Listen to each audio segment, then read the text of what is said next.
What's up, guys? Good to see you. Jason Wittrock here. Are you ready for another keto grocery haul? I just got back from HEB here in Austin, Texas. Before I start, I want to tell you a funny thing that happened.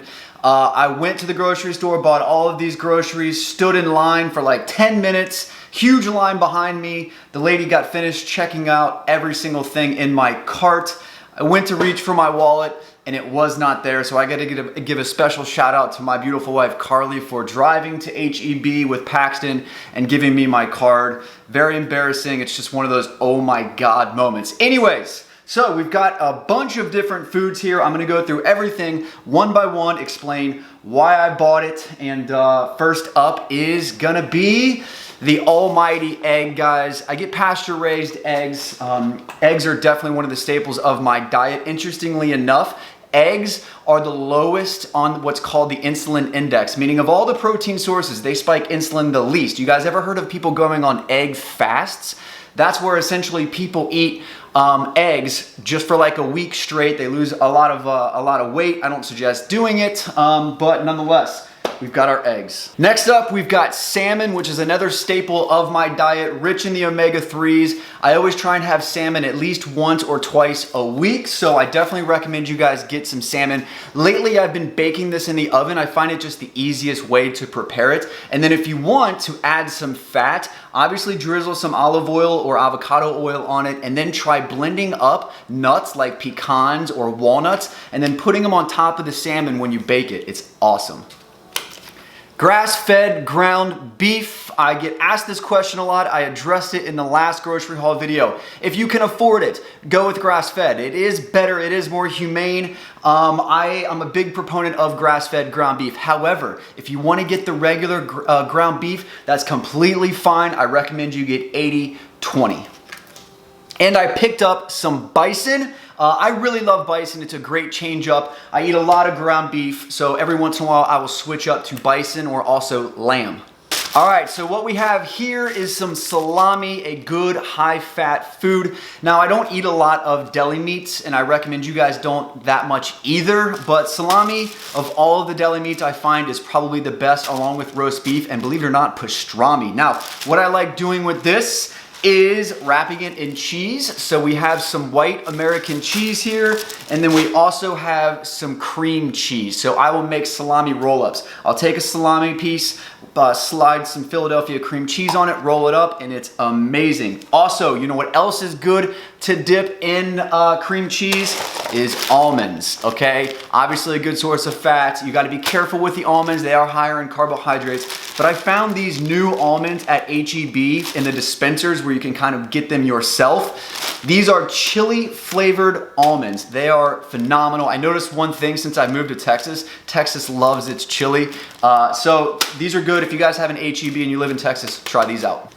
We also got some original uncured bacon. Carly is gonna have me cook this up tonight. We're gonna wrap some chicken in it. I don't eat bacon that much, to be honest with you guys. It's good to have every once in a while. I find it a pain in the ass to make, and it's just not really a staple of my diet.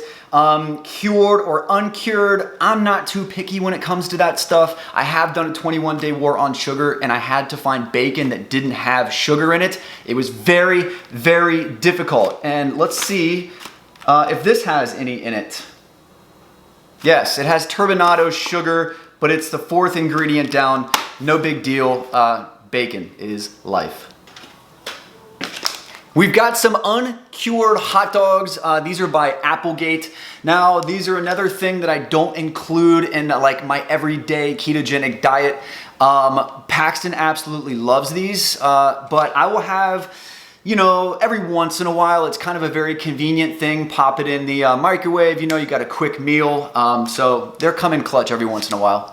Okay, moving on to cheese. Now, I know cheese is kind of like a hot topic in the ketogenic diet world. I personally have no problem with cheese. It is worth kind of experimenting with if you've hit a plateau. but I am a huge cheese lover. So I've already shown you the white American sliced cheese. What I like to do with that is just lay it over top of my ground beef. So I'll saute ground beef and then I'll just lay the cheese over top of it, and it's just amazing. The other cheeses we have here is organic Mexican shredded cheese. We've got some crumbled feta cheese. We've also got some shredded Parmesan cheese.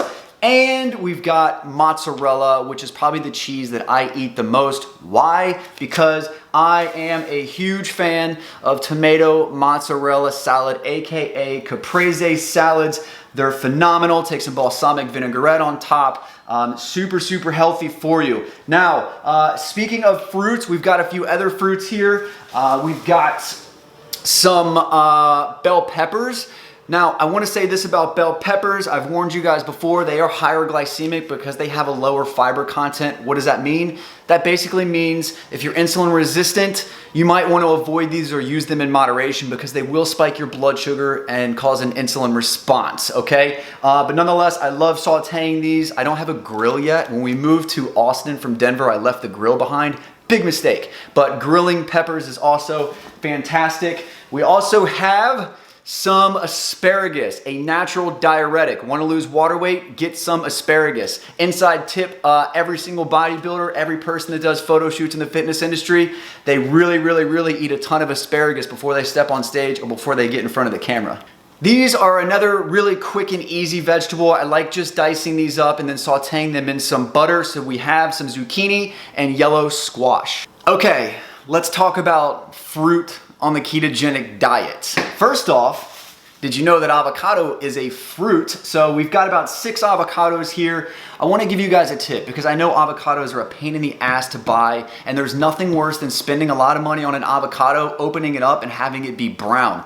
I despise brown avocados. So what I like to do when I go to the store, since I eat at least an avocado every day, good for potassium, obviously a good source of fat, what I do is I buy them in a variety of different shades. So I have bright green, medium green, dark green. So that way throughout the week I can kind of time them to their ripeness, all right? If you guys are not eating avocados, you can use what's called light salt. You can also use guacamole. That's completely fine as well. So fruit. Can you have fruit on the ketogenic diet? Well, it depends on how insulin resistant you are and whether or not you are on a mission to lose weight or you're just more interested in staying lean, getting the mental benefits, building muscle and things like that. I personally have never incorporated fruit into my diet for the past 3 years that I've been doing this.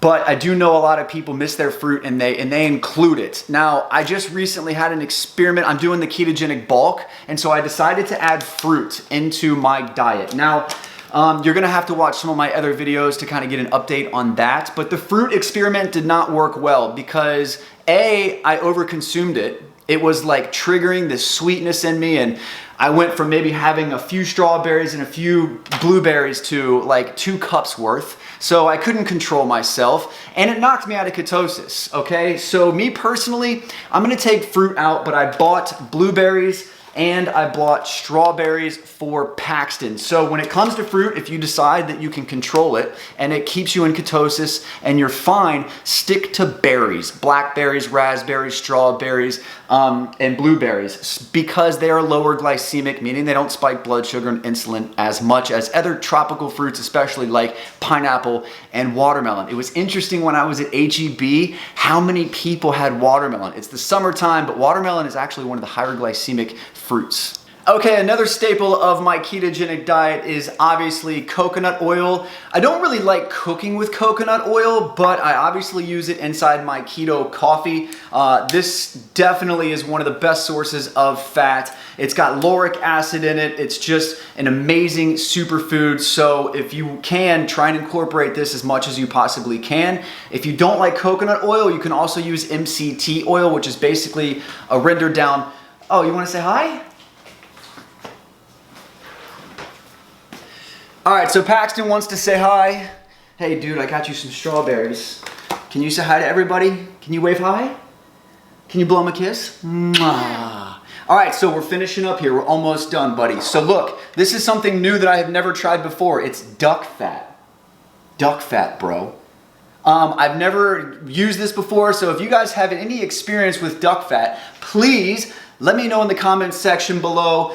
For now, I'm gonna be cooking my ground beef in it, maybe try cooking my eggs in it, but I'm interested to hear your all's thoughts on duck fat. I do know one thing, it's very high fat, which is great. And then finally, I picked up some of this mayo avocado oil from our good friends over at Primal Kitchen. I've also never had this before, but I hear good things. So that's it, give me 5, we did it. Bam. All right, that's a wrap, guys. Thank you so much. As always, keep up the good work. I've got some great stuff in the description below with discount codes, so make sure you check that out. So keep up the good work, guys. Much love.